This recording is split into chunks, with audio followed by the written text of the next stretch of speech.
Robert, hi. Caroline, it's a joy to It's be so with good to you. be with. It's always good to be with you. It makes me feel like I'm visiting London, which I wish I could do in a kind of a snap by location. Nobody ever wishes they could visit Chicago, but I mean, I do wish I could visit London. It's really good to be with you, and I'm so happy we're going to spend some time looking at the holy journey together. This is something that I know both of us are completely passionate about, and we put together a 4-part course, The Holy Journey, taking an archetypal journey of spiritual growth and global transformation.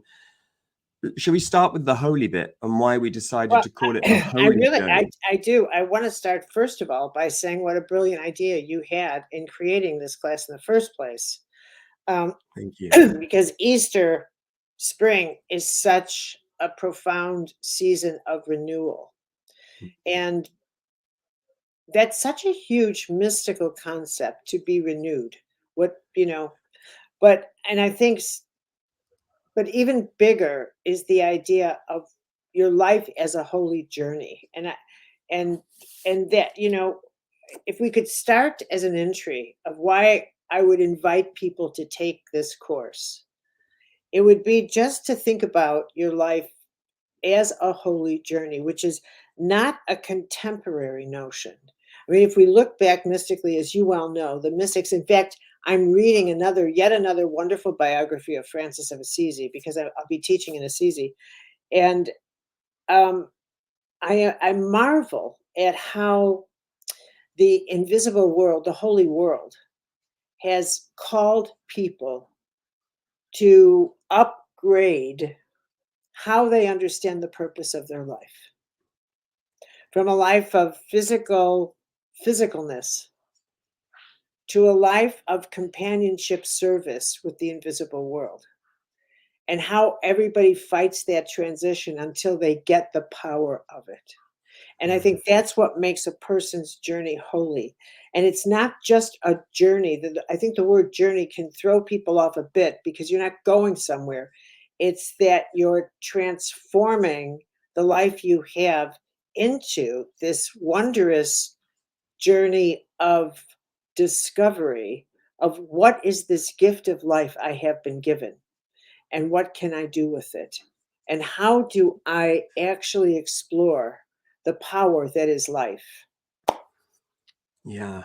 And I think, what I loved about what we put together was that, we've addressed that, this holy journey it's our journey, but it's everybody's journey. Mhm.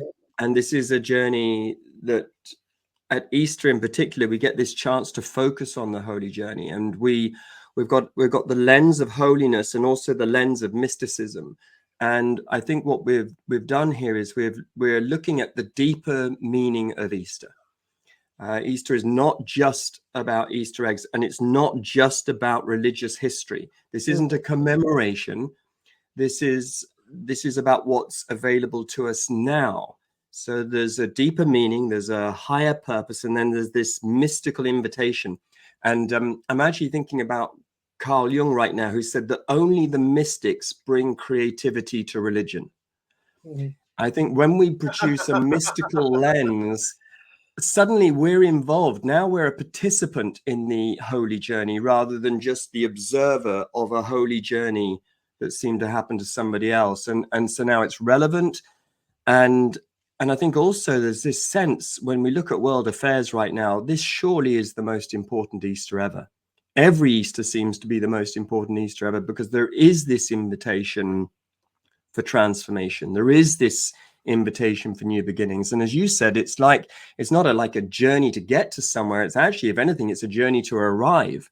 It's a journey to be present, and it's a journey But for now. I also think, in addition to that, it's a journey to truth, Hmm. to comprehend the power of your life from a different vantage point. It's a journey of, we think of the difference between we are compelled to seek meaning and purpose. Hmm. And the difference between thinking that something has no meaning Hmm. and then one day realizing it only has meaning.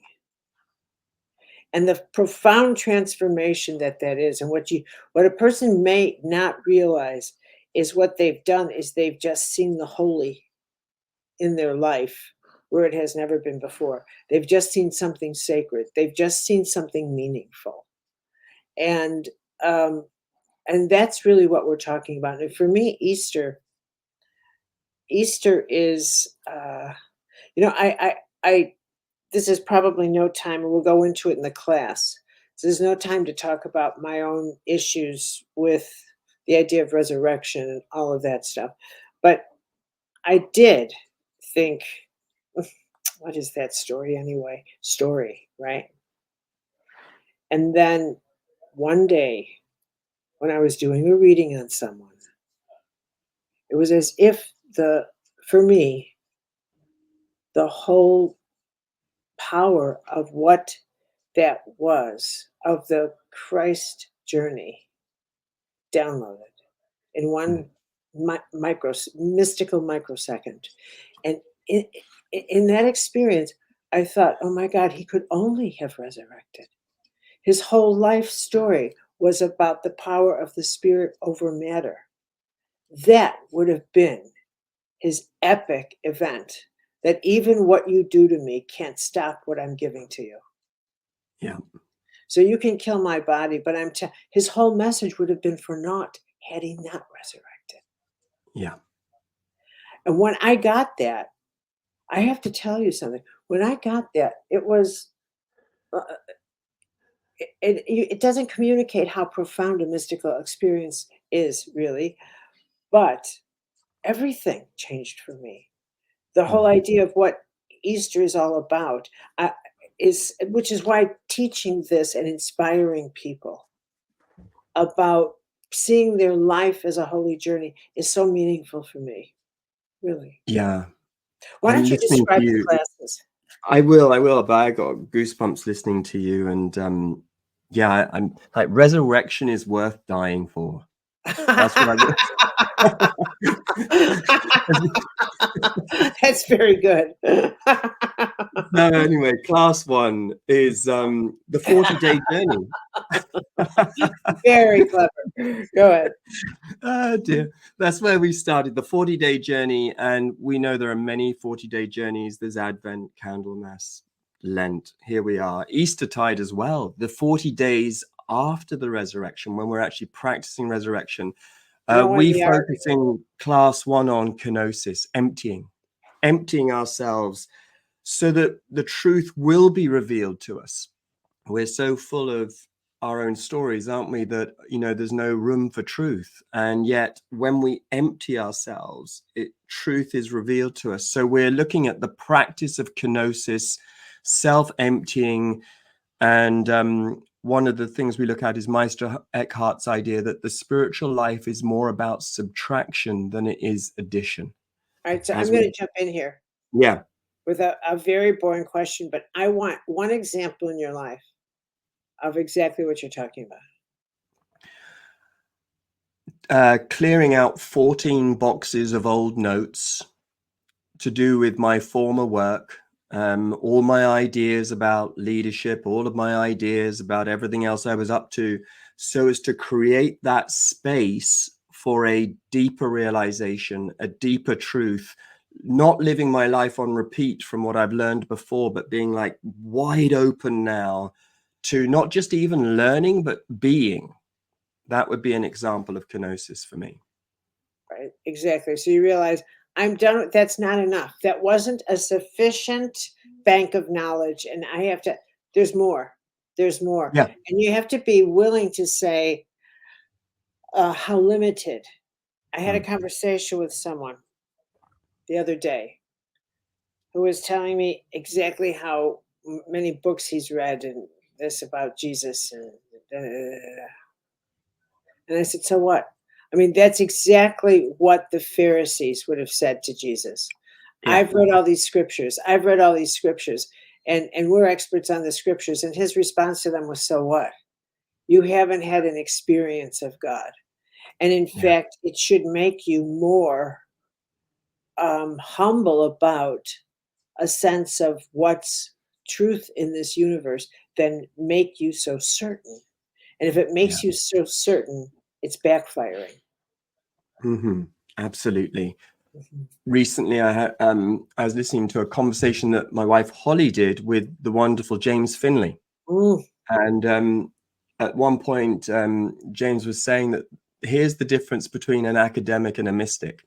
An academic will say, "This is what I know about love."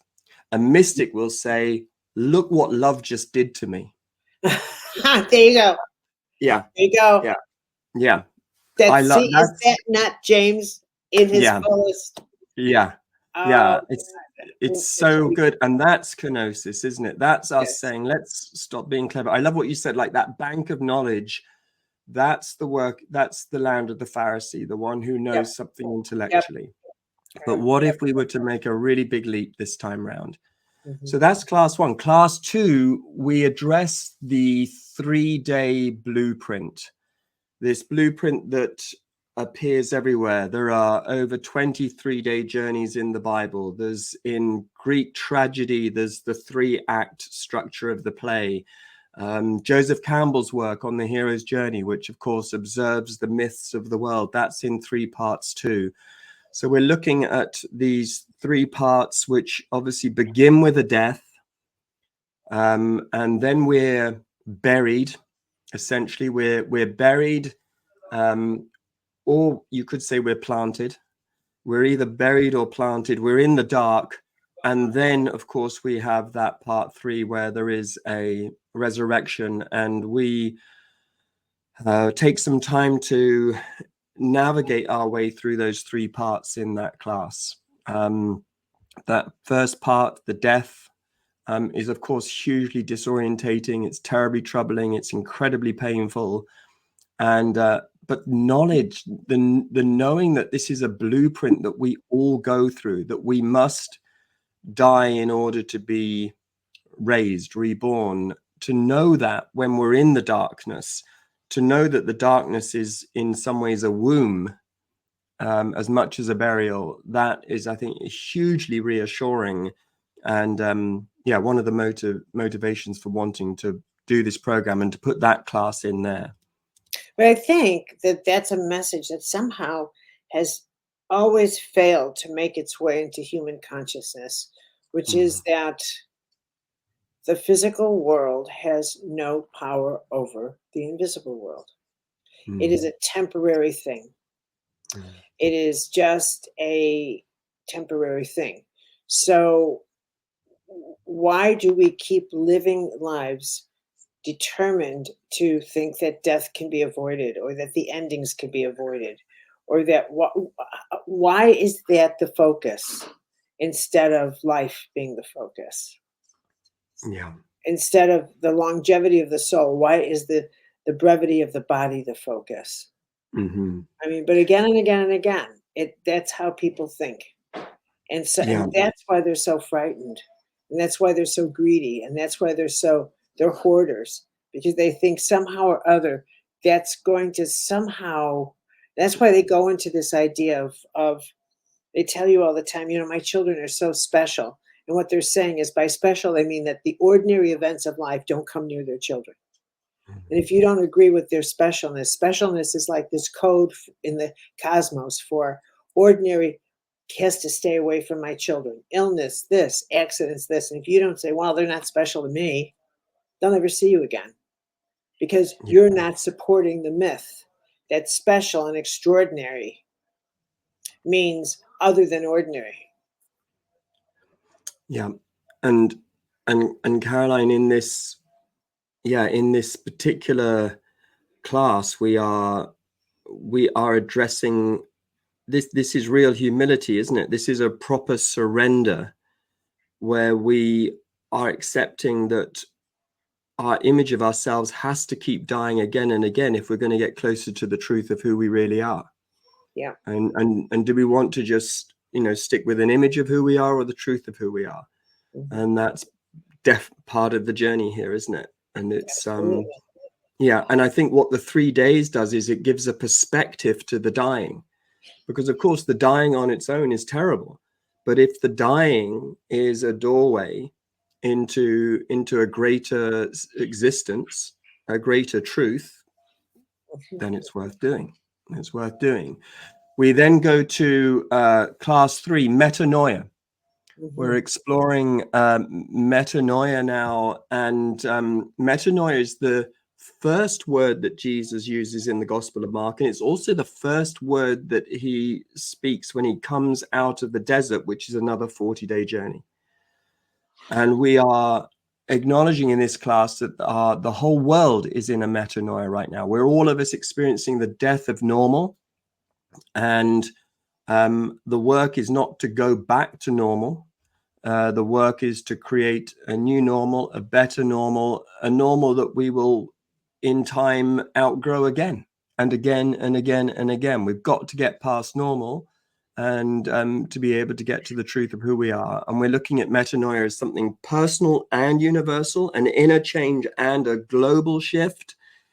And I think, as you've said, like, transformation is not just for special occasions. Like, it's our whole life. We're doing this for our whole life, and it's, in some ways, it's a shift as well, I think, from a body with a soul to being a soul with a body. We are shifting our identity. One of the questions we look at in this class is, what is the change I'm being asked to make at this point, the change that would change everything? Is there a change I'm being asked to make at this time in my life that would actually change everything? And as an example of that, for example, if you decided something that you think is small but it's huge, like, I don't really have to be right all the time. Yeah. Something like that. Yeah. I really don't. Other people can be right. Other people's points of view can be as valid as mine.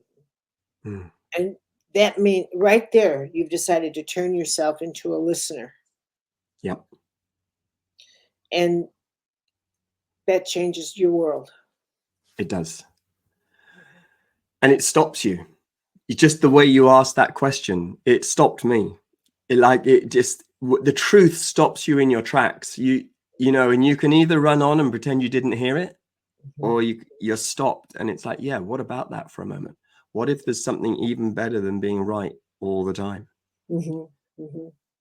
Class 4, practicing resurrection, looking at resurrection as a universal pattern, continuous change. And in particular here, we focused on a passage from Matthew, which points out that when Jesus was resurrected, he was resurrected along with many other people, which tells us that this was not an event that happened to one person.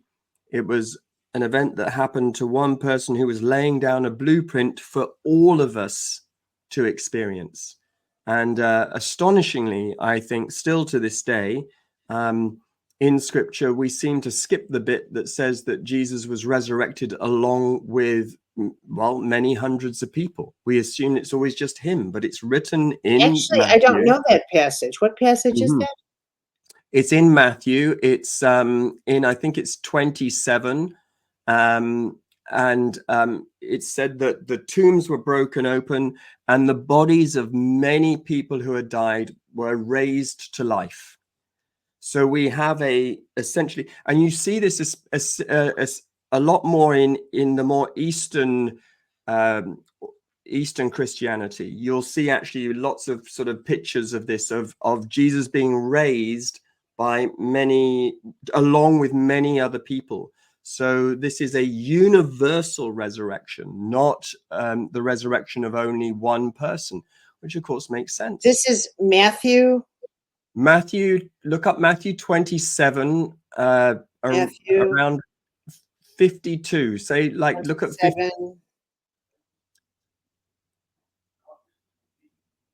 52, 53. 52. Something along the lines of the tombs are broken open and the bodies of many holy people, The something like bodies that. of many holy people who had died were raised to life. There we go. Yeah. Oh my God. Yeah. How did I miss that? So this didn't happen just to one person.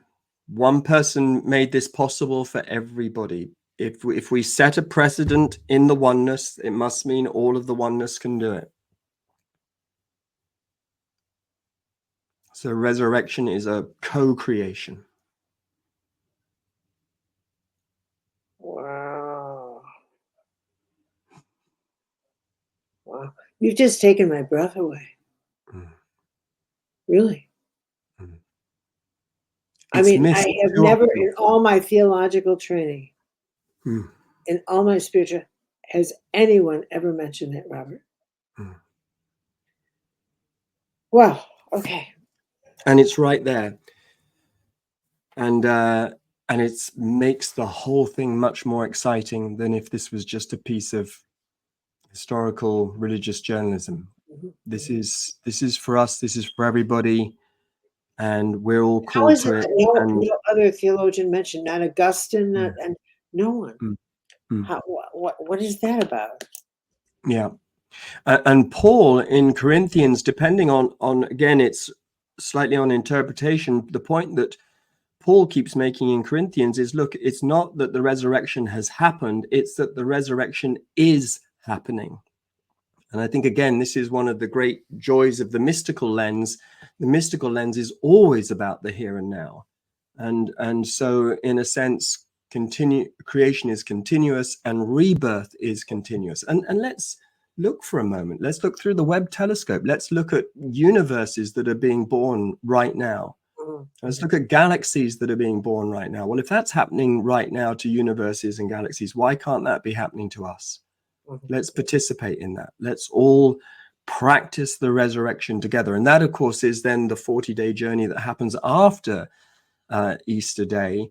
I think often we just think it's all over by Easter Day, but actually, of course, the whole 3 days has just been a prep. Mhm. Yeah, and that's hopefully what we're conveying in the Holy Journey, and we can support people in that journey. It was a complete joy to put this But I together think with you. it really is so significant because it means that when something has ended in your life, something else has begun. Mm. And that is that nothing really ends, that something else has begun. Yeah, That even the loss of someone, it means that the love will continue, but it will continue a different way. That nothing ever really ends. And that is also a form of resurrection. That you may lose the form, but not the flow. yeah, yeah. I think that's beautiful. And because if it's like we have to have the courage to say yes to the ending in order to participate in the new beginning. If we resist the ending, we're also putting the new beginning on hold. So Mhm. this is a huge act of courage, there's no doubt, but there's something about this. Recognizing the blueprint of the whole journey is what gives us the courage to say yes to the death, to say yes to the ending, because fundamentally it's all for a good cause. It's for the evolution of us and the ongoing evolution of all of creation. So yeah. So, and the final class, Well, the practicing resurrection is the the final task practicing of the four. it, Yeah. So yes, that's that's the right. The yeah, practicing yeah, resurrection. yeah. I think those are like I got drifty. I'm telling you, you just threw me a curveball. So um, Mm, I think that whole idea will be so novel for people, but when applied in a very grounded way, to think that yes. things don't, they're not final, they flow, that Yeah. something continues, that it's impossible for the energy of anything to really end. And that's a challenge because for those of us who have lost lots of loved ones, Mm, but love does not end. yeah. So at any rate, I think the course is beautiful. And I'm delighted that it is available for people again during the holy season Hmm. of Yeah. Easter. And I Things are want not to emphasize final. it's not a Christian class. No. It is for everybody because the journey of death and rebirth and the journey of and the capacity to see your life as a holy journey is for every single human being on this planet. Exactly. So it's a truly universal class, and I just love the way you've said it. You know, it's not final. There's always a flow, and that's the good news. That is the That's the good good news. news. Indeed, it Yeah. is. And so it will be available online. It's online, available right now, for everybody who would love to participate in On it. Myss.com. And Mhm. I totally, totally invite all of you to please jump in and do the holy journey for yourself, um, as it suits your time, over these next couple of weeks as you go into spring and through the equinox and into the season of light. So thank you, everybody. Robert, thank you for yet Thank another you, Caroline. wonderful, wonderful idea. Thank you, and lots of love, everyone. Bye, everyone.